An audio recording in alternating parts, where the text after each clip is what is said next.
Thanksgiving canceled. No money, Mom told me.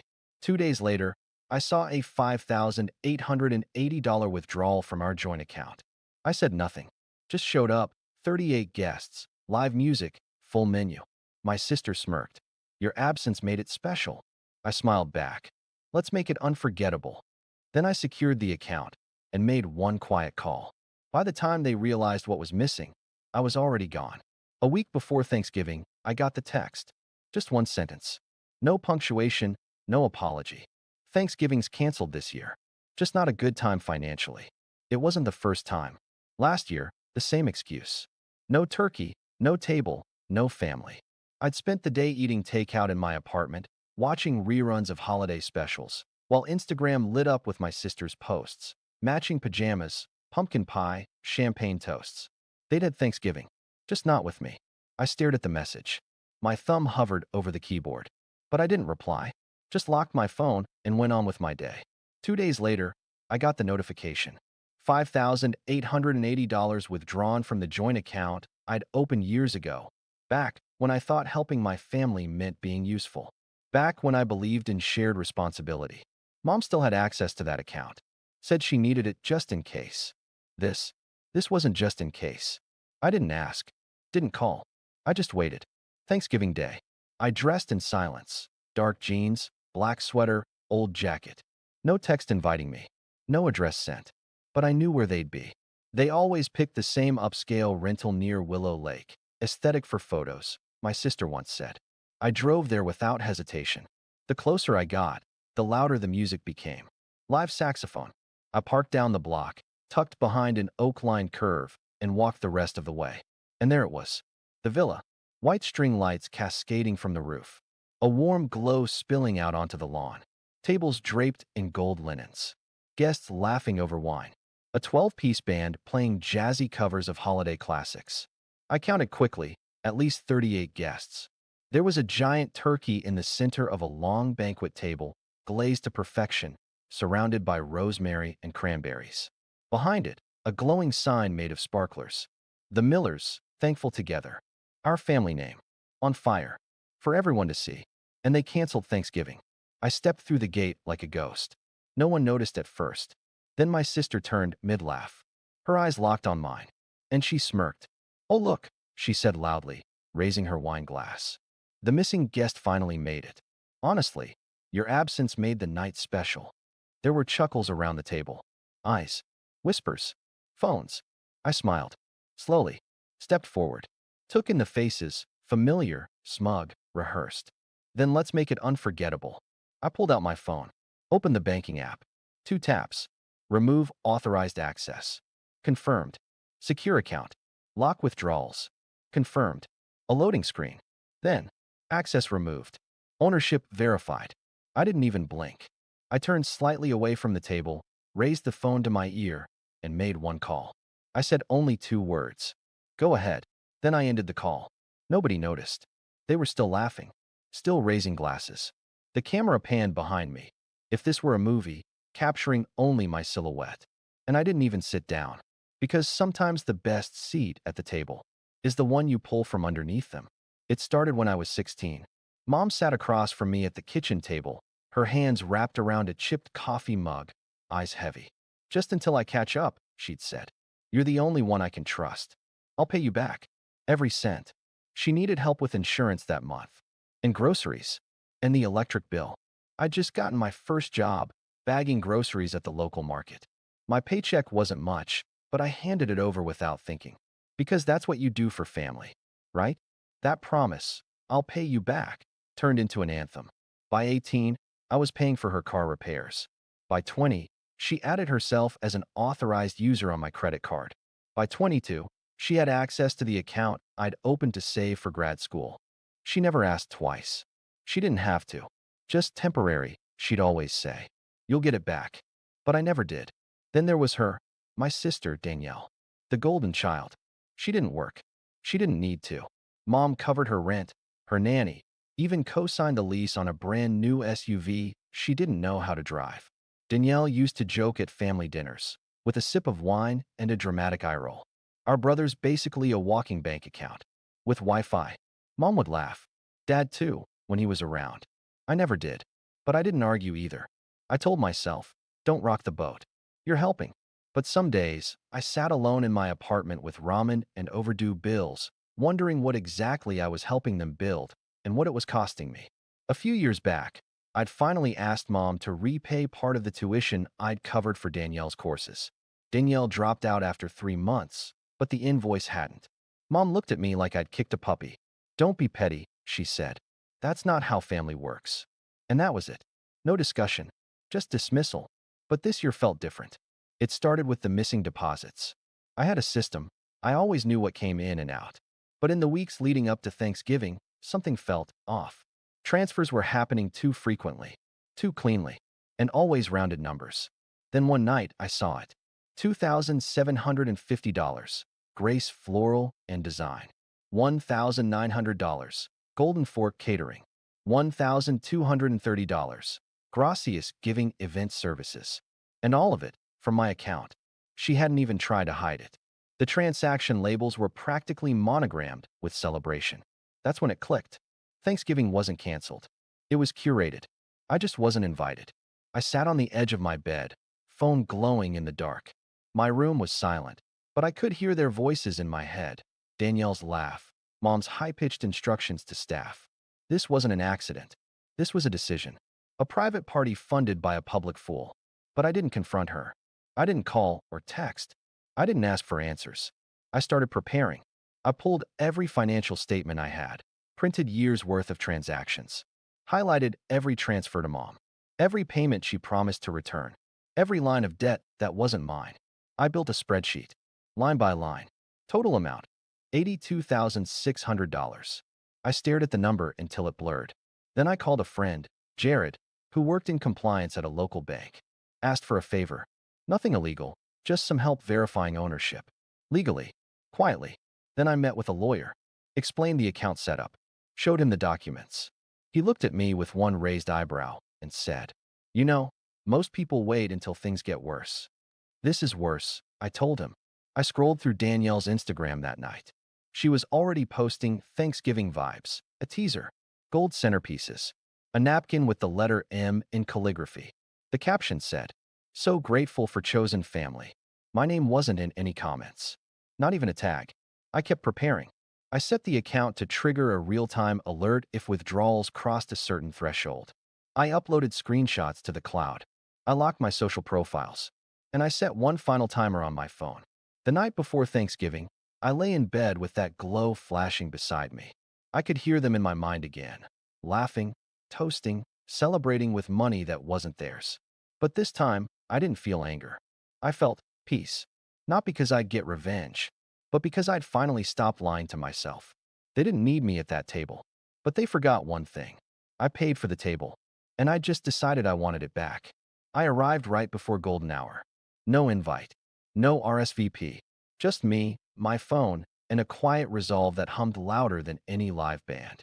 The rented villa stood tall on the coast, dressed in fairy lights and linen banners. From the road, I could already hear laughter, polished, smug. The kind that bubbles up only when the bills are paid by someone else. I parked across the street, double-checked the lock on my car, and walked slowly toward the noise. Nobody noticed me at first. Then the hostess did, clipboard in hand, forced smile turning unsure. Can I help you, sir?" I didn't answer, just kept walking. The moment I stepped inside the patio gates, a wave of warm air hit me. Roasted turkey, expensive perfume, eucalyptus candles trying too hard. Dozens of guests in beige and gold sat at long tables under string lights. A string quartet played something pretentious. Wine glasses clinked. Phones clicked. It looked like a Pinterest board threw up. And right at the center, my sister Danielle, wearing a gold-wrapped dress, hair in soft waves, her heel on the edge of a marble platform as she raised a glass and announced, "Here's to found family, the people who truly show up." Cue applause, until someone noticed me. The music didn't stop, not yet. But the air shifted. Guests looked around. Whispers fluttered. Is that her brother? Was he invited? Wait, isn't he the one who? Mom spotted me next. She was wearing cream silk, standing near the bar like a self-appointed queen. She didn't smile, didn't even blink. just stepped forward with a wine glass and said under her breath, "I told you, we weren't doing anything this year."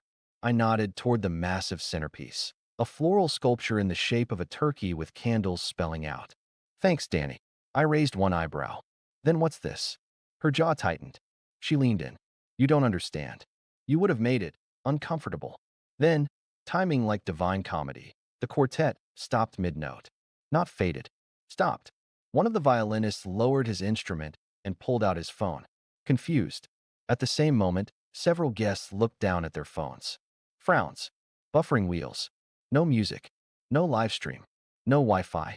Then, a voice from the audio booth. "The hired AV guy? Sorry, folks. Looks like the payment didn't go through for continued service. We've been instructed to pack up." He gestured toward a woman wearing a headset, the event planner, who was already motioning her staff to begin folding up tables. Danielle rushed over. "Wait, what are you doing? Don't touch that food." But the caterers ignored her. She turned to the AV guy. "You don't understand.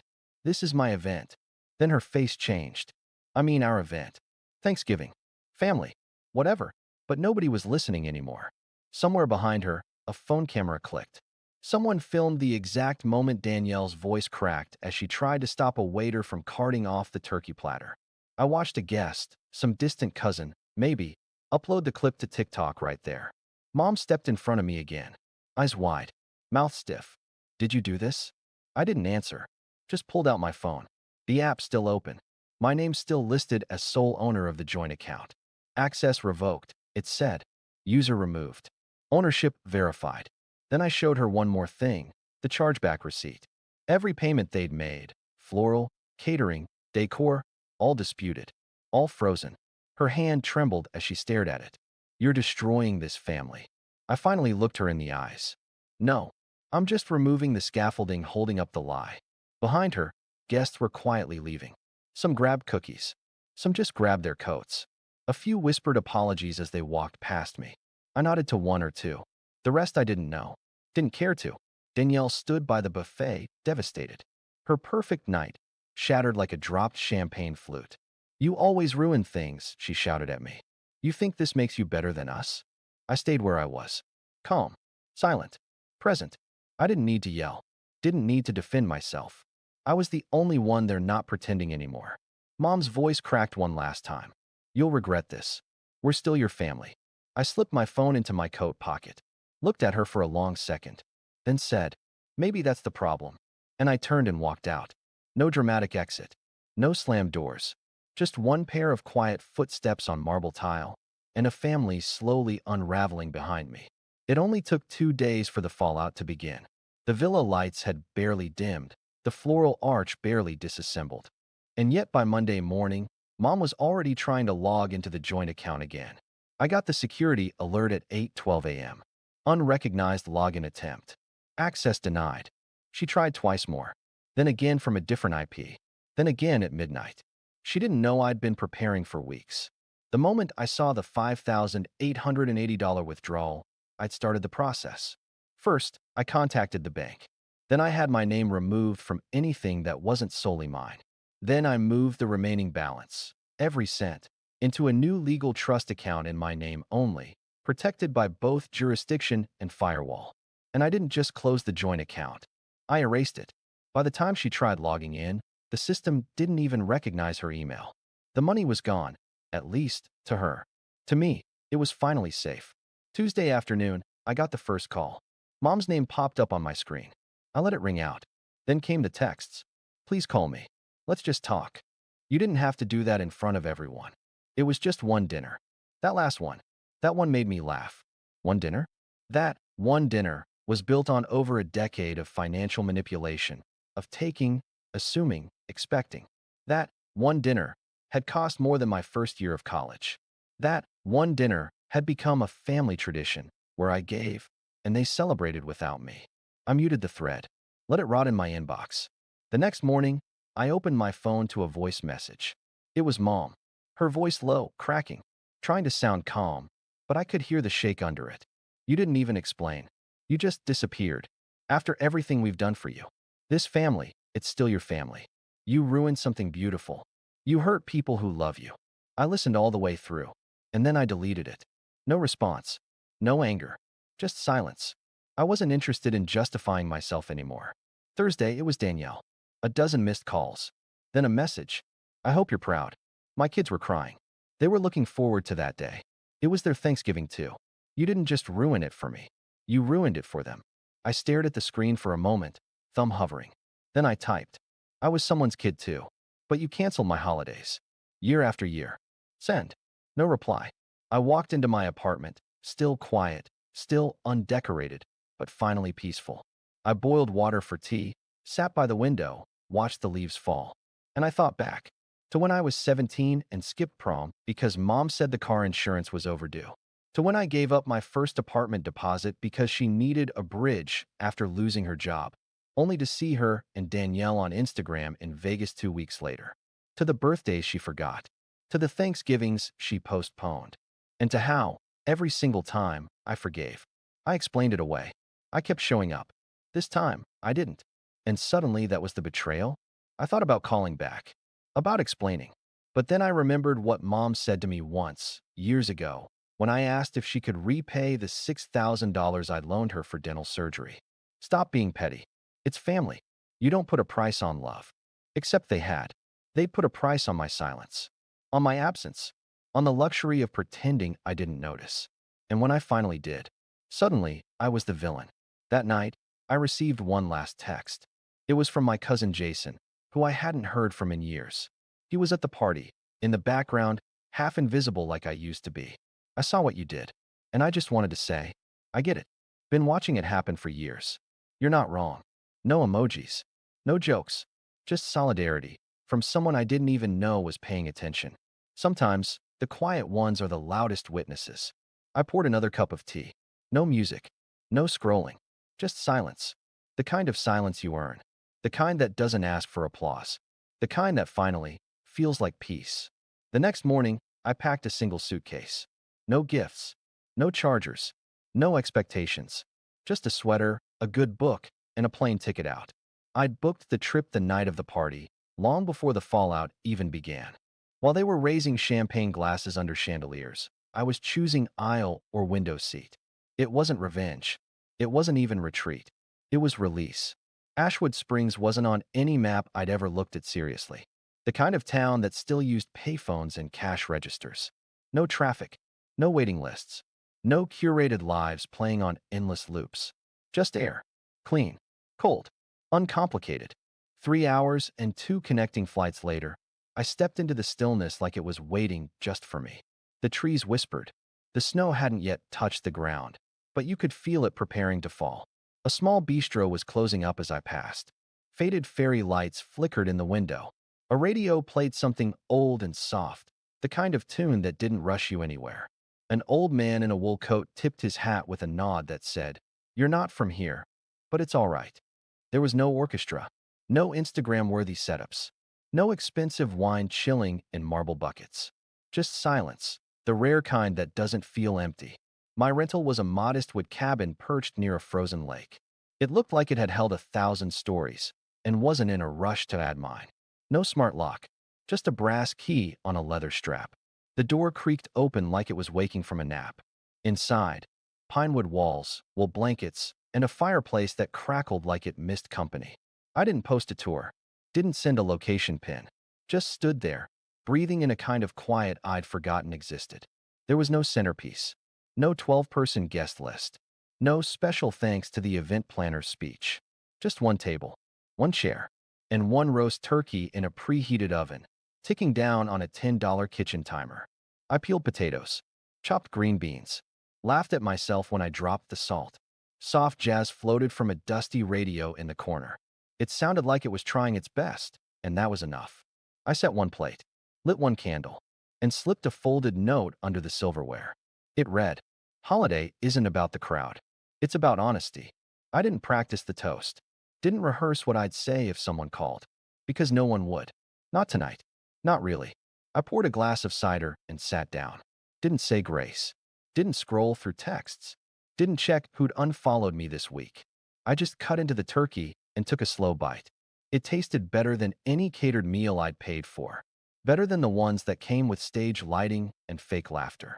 Because this one didn't cost a piece of me. Then, right on cue, my phone buzzed. I didn't look right away. Let it sit there, face down, on the wooden table like a guest I wasn't sure I wanted to invite in. Eventually, I flipped it over. One notification. Mom. No emojis. No punctuation. Just, you still have a family if you say sorry. I stared at the screen. My thumb hovered. Not over reply. Over block.